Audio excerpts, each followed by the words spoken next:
So I just want to start by talking about this curious pattern. Let's start with the number 1, and we're going to build out a sort of triangular array of numbers where this first row here will start with 1 number. We'll go to the second row here, which will start with 2 numbers, and those will be 1 and 1. And then the next row will have 3 numbers, which will be 1, 2, and 1.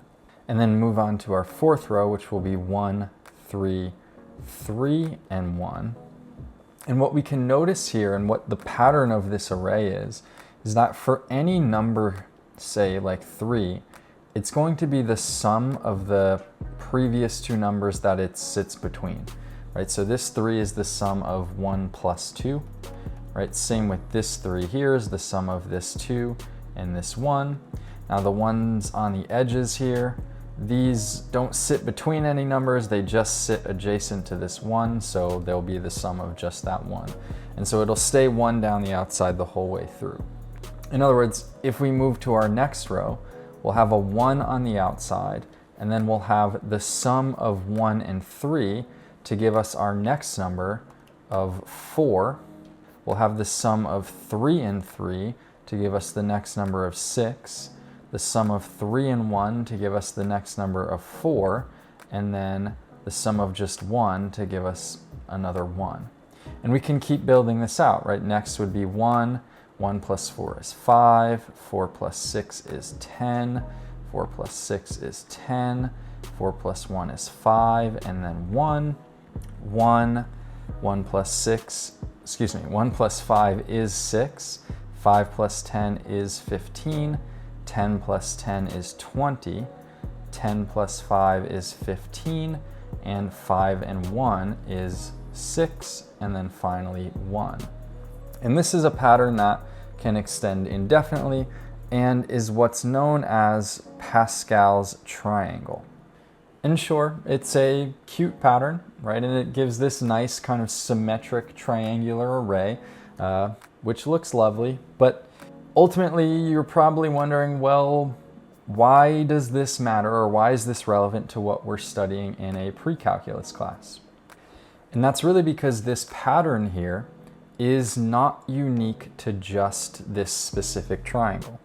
And so now let's also imagine we look at binomials. In other words, 2-termed expressions, right? A binomial is a 2-termed expression. Here we have 2 terms. So something like a plus b is a binomial expression, right? Or x plus y, or 5 plus z, or 6 plus 3y. All of those would be examples of binomials. Now, the interesting thing with this is one thing that we have to do a lot in a algebra class or a precalculus class is take these binomials and write their expansions when they're raised to an exponent, like a plus b to the 3rd or a plus b to the 7th. And usually the way we would do something like this would be to write a plus b times a plus b times a plus b, and then effectively FOIL these two, get a result, and then FOIL that with a plus b again to get our final fully expanded polynomial expression. The thing is though, if we do that, something really interesting starts to happen. And so let's start here actually with a plus b to the 0th power. This is kind of just our first initial case, right? We know that anything to the 0th power is just 1. And so that's not particularly special.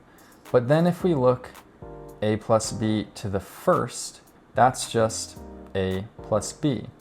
If we look at a plus b to the 2nd, well, we can expand that out, right? That's going to be a plus b times a plus b, or a squared plus 2ab plus b squared. A squared plus 2ab plus b squared. And if we look at a plus b to the 3rd, right, we would then take that same result of above, a squared plus 2ab plus b squared, and also multiply that again by a plus b, and we would FOIL this, so a squared times a, or a cubed, a squared times b, so plus a squared b. Then we would say plus 2ab times a, or plus 2a squared b plus 2ab times b, or 2ab squared plus b squared times a, or b squared a, and then plus b squared times b, or b cubed. And if we simplified this, we would get a cubed plus a squared b and 2a squared b, or in other words, 3a squared b. And we'd get 2ab squared plus b squared a, or in other words, plus 3ab squared plus b cubed. And so in total, that gives us a cubed plus 3a squared b plus 3ab squared plus b cubed. And what you may start to notice here is that the coefficients of each of these terms is corresponding with the numbers in the Pascal's triangle. Right here we've got 1, 3, 3, 1, and that matches the 1, 3, 3, 1 in our triangle. And this is not a coincidence. In fact, this is going to continue on and on going forwards. In other words, without even doing all the multiplication out, we could write a plus b to the fourth based on the coefficients in this row here, right? 1, 4, 6, 4, 1. In other words, we would have 1 times a to the fourth plus 4 times a cubed times b plus 6 times a squared b squared plus 4 times ab cubed plus 1 times b to the fourth. And we could even write a plus b to the fifth based on the coefficients in this row. In other words, a to the fifth plus 6a to the fourth times b plus 10 a cubed b squared plus 10 a squared b cubed plus 6ab to the fourth plus b to the fifth. And so what this means is that this kind of silly pattern with our triangular array on the left, we can actually utilize that to simplify the problems or simplify the multiplication of expanding binomial expressions. We can recognize this curious pattern and utilize that to help simplify our algebra for what might feel like more practical or purposeful computations. And this really is one of the coolest things about math. It's recognizing patterns that in themselves just seem interesting and curious, but oftentimes can also be used in a way that helps us solve other problems either more effectively or easily, or just problems that we couldn't have solved previously at all. And so this triangle allows us to compute, this pattern allows us to compute the coefficients of binomials. Now, using this triangle is not the only way that we can do that. In fact, there is a third way in which we can come to these same numbers, and that is going to be using what we call factorials.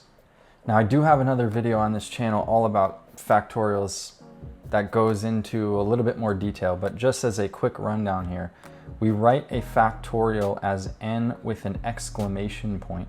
And basically what that means is it's going to equal all of the whole numbers, or really all of the natural numbers, I should say, so counting numbers 1 and up, 1, 2, 3, 4, 5, 6, 7, 8, and so on. All of those numbers up to n multiplied together. So n times n minus 1 times n minus 2 times n minus 3, and so on and so forth, all the way down to 2 times 1. So for instance, if we had 4 factorial, that would be 4 times 3 times 2 times 1. So 4 times 3, which gives us 12, times 2, which is 24. Or 5 factorial, which would be 5 times 4 times 3 times 2 times 1. In other words, our result from 4 times 3 times 2 times 1, which was 24, times 5, or 120. And so we can find these coefficients by multiplying our expression out, by actually expanding it. We can find these coefficients by using the sums of the previous two terms on this triangle, or we can say for non-negative integers n and r, where n is at least as big as r, the expression, which we'll write like this, nr, which you'll sometimes hear called n above r or n choose r, since this also happens to have a specific connection to the context of combinations. But the expression n choose r, written like this, is going to give us those same values, and so we call it the binomial coefficient. So it is called a binomial coefficient and is defined by the expression n factorial divided by r factorial times n minus r factorial. And believe it or not, this expression here can help us compute those same coefficients to our expanded binomials. Now, before we see exactly how that's going to work, it's worth practicing evaluating a few of these, since it is a bit of an unusual expression. So let's evaluate the following binomial coefficients. First, let's look at 4 choose 2. If we rewrite our formula up here, we know the binomial coefficient is determined by n factorial divided by r factorial times n minus r factorial. And so here we can recognize that 4 is n in our formula and 2 is r. And so we can evaluate this by plugging in those values. In other words, we'll have 4 factorial divided by 2 factorial times 4 minus 2 factorial. Simplifying this bottom piece here, that's going to give us 4 factorial over 2 factorial times 2 factorial. And multiplying these out, on the top here, 4 factorial will give us 4 times 3 times 2 times 1. And on the bottom here, 2 factorial gives us 2 times 1. And so we have that multiplied twice. And so we'll write 2 times 1 times 2 times 1. Now, we can do a little bit of cancellation here, right? We've got a 2 on the top and the bottom, and we have a 1 on the top and the bottom, so we'll be able to cancel those out, leaving us with 4 times 3 over 2, or 12 over 2, which is equal to 6. Similarly, if we wanted to evaluate 6 choose 3, this would be 6 factorial divided by 3 factorial times 6 minus 3 factorial, or in other words, 6 factorial over 3 factorial times 3 factorial, equal to 6 times 5 times 4 times 3 times 2 times 1 in the numerator, and 3 times 2 times 1 times 3 times 2 times 1 in the denominator from each of these 3 factorials. Similarly, canceling common terms from the top and bottom, we can get rid of a 3, a 2, and a 1, leaving us with 6 times 5 times 4 divided by 3 times 2 times 1, which we could multiply out, but to make our lives a little bit easier, let's say we've got a 6 and a 3 on the top and bottom. So if we divide those first, that leaves just a 2 in the numerator, and we have a 4 and a 2 in the top and bottom respectively, and so that would leave us with a 2 in the numerator if we divide 4 over 2.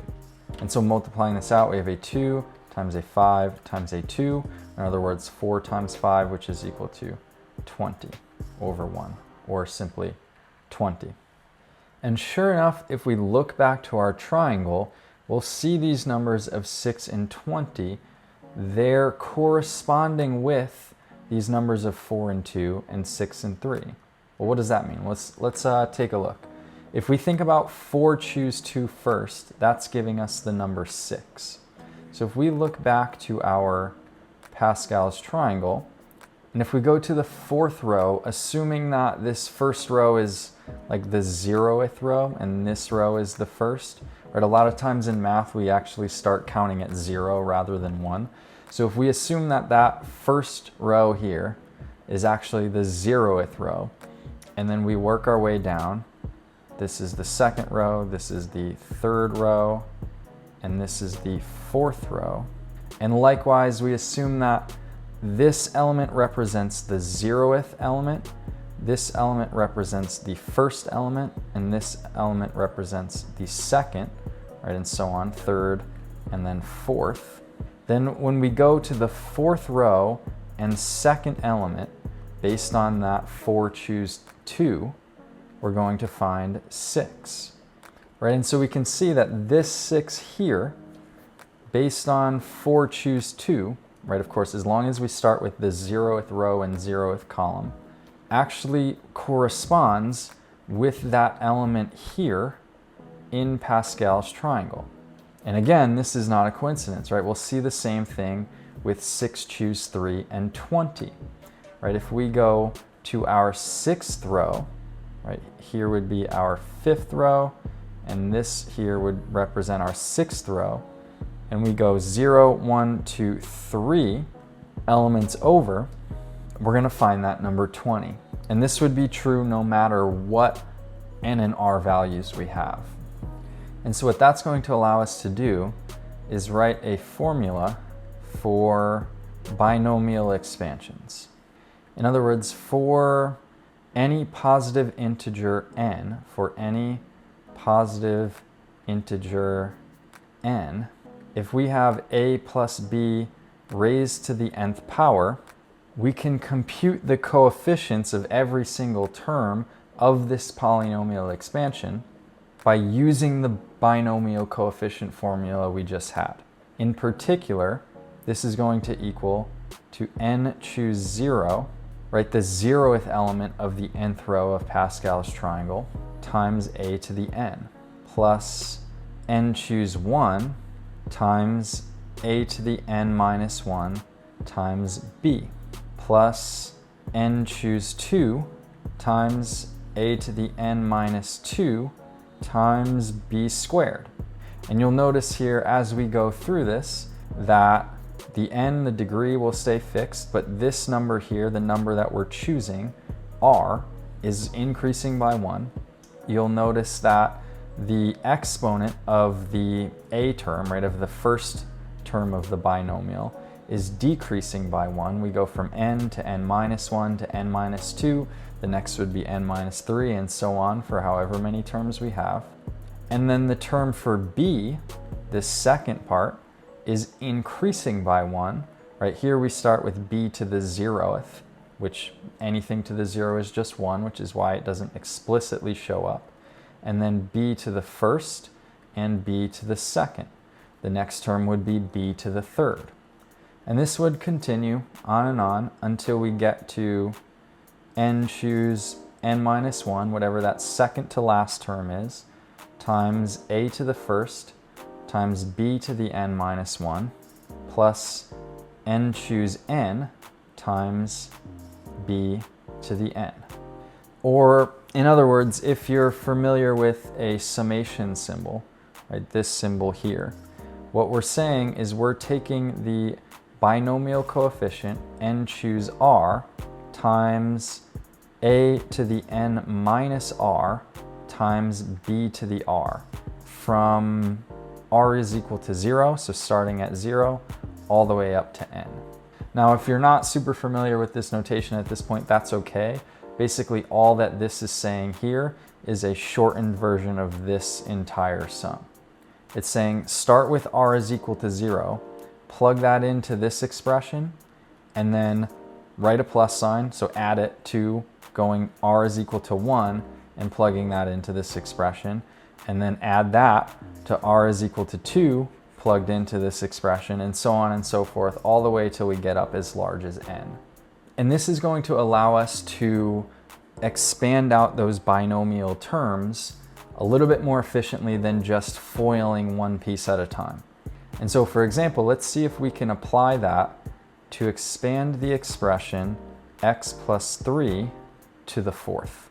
Right, in this case, x is going to serve the role of A, 3 is going to serve the role of B, and so we can start with n choose 0, or in this case, 4 choose 0, times x to the fourth, and then 3 to the 0th, but we don't need to write that, plus 4, we'll add 1 from this term, so 0 to 1.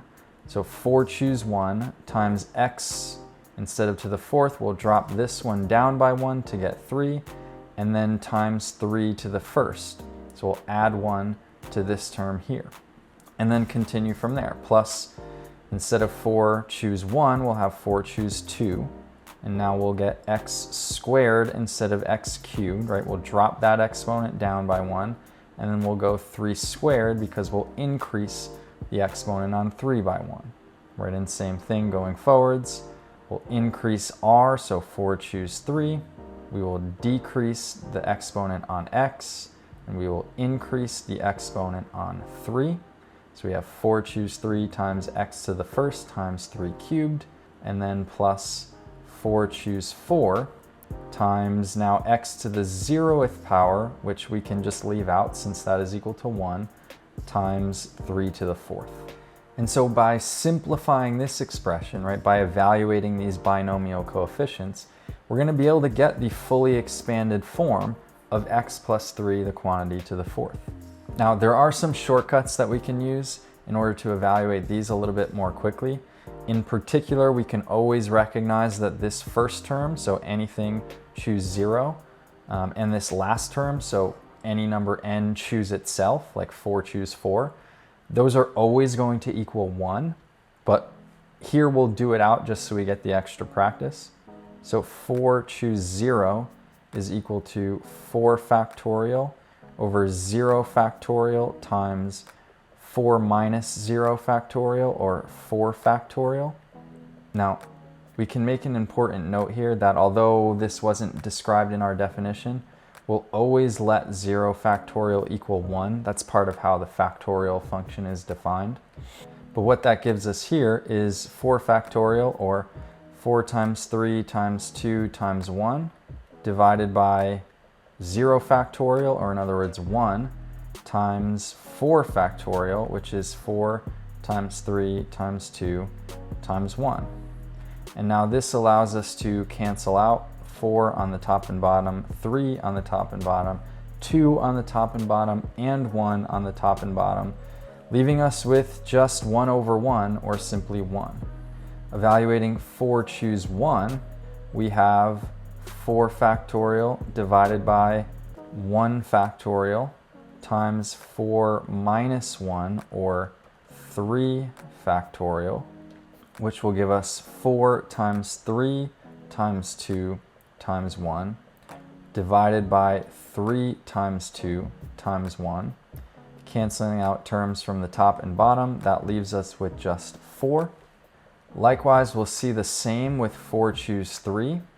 Right, if we have 4 factorial over 3 factorial times 4 minus 3, or in other words 1 factorial, we can recognize that these are the same expressions, and so we'll have equal to 4.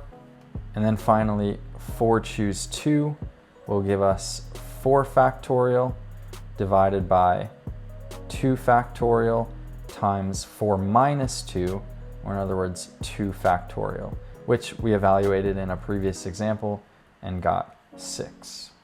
So simplifying our expression here, 4 choose 0 is going to be 1, so we can just write x to the fourth, plus 4 choose 1 is going to be 4, so that's 4 times 3 to the first times x cubed, plus 4 choose 2, which is 6, so 6 times 3 squared times x squared, plus 4 choose 3, or in other words 4, times 3 cubed times x to the first, or just x, plus 4 choose 4 or 1 times 3 to the 4th.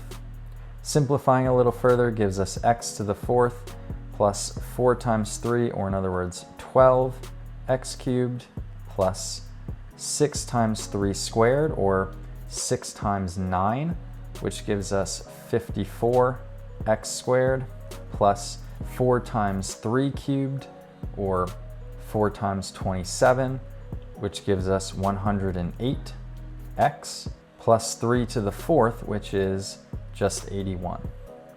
And this would be our final answer.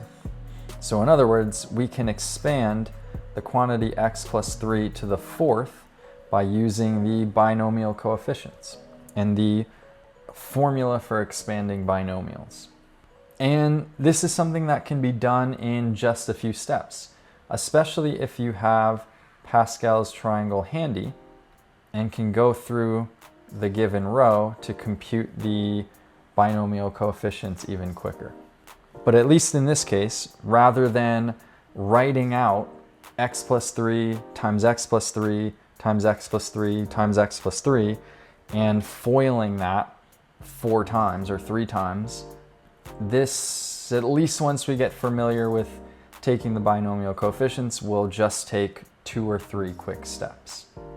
And so I think this is pretty cool, because a lot of times what mathematics is about is finding new or different or more simplified ways of getting from your starting problem to your finishing solution.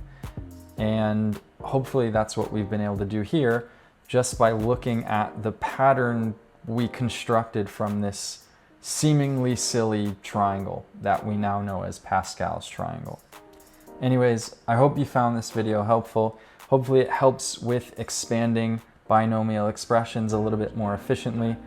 But otherwise, as always, I hope you have a great rest of your day. Thanks for watching.